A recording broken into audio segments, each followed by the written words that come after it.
Cette sortie ou activité que nous avons eue avec la population, l'objectif est un peu de les sensibiliser sur la protection du corridor qui relie Nazenga au PNKT.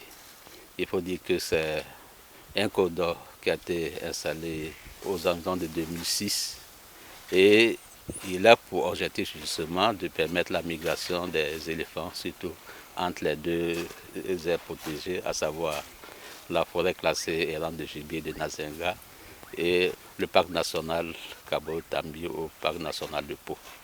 Il faut qu'ils sachent que protéger effectivement la forêt, c'est pour le bien de tout le monde et c'est surtout pour les générations futures.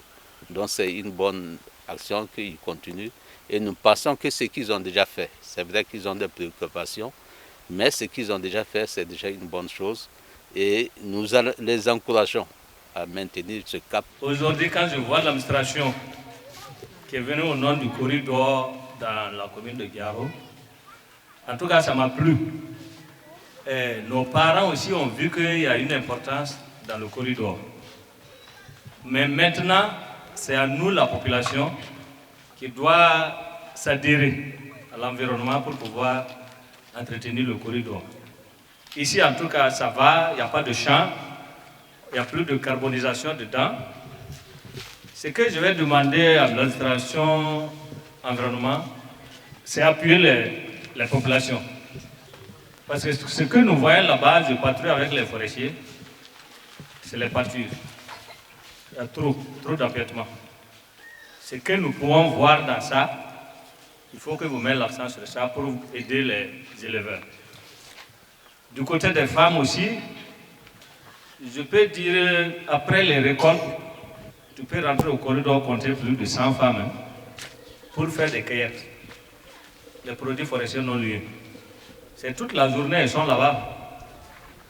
Il faut les aider aussi pour voir, pour qu'ils diminuent l'empiètement. Parce qu'actuellement, ils sont habitués aux éléphants, ils marchent ensemble. Donc le corridor communément nommé, en fait, c'est un couloir de passage des animaux d'une aire protégée à une autre. Ici, spécifiquement, il s'agira du couloir de passage qui relie en fait la forêt classée Range Nazenga et le parc national Kaboré-Tambi.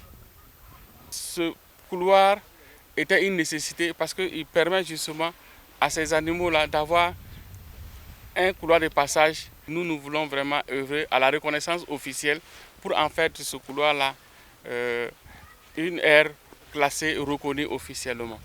Donc, mais en tant que tel, si la population accepte quand même céder les terres, il faut dire à un moment donné que quelque part elles perdent. Donc nous allons quand même les accompagner à travers des activités de gestion durable des terres et aussi la promotion des produits forestiers non ligneux. Pour ce qui concerne la gestion durable des terres, il faut dire que c'est principalement toute la population. Mais pour ce qui concerne les produits forestiers non ligneux, ça cible principalement les femmes.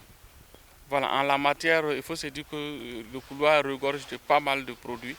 Donc nous voulons vraiment les accompagner pour voir comment est-ce qu'effectivement elles peuvent bénéficier vraiment de ce potentiel qui est là. Mais également, on va aussi appuyer les dames aussi à travers des activités génératrices de revenus qui ne sont pas forcément des produits forestiers non ligneux.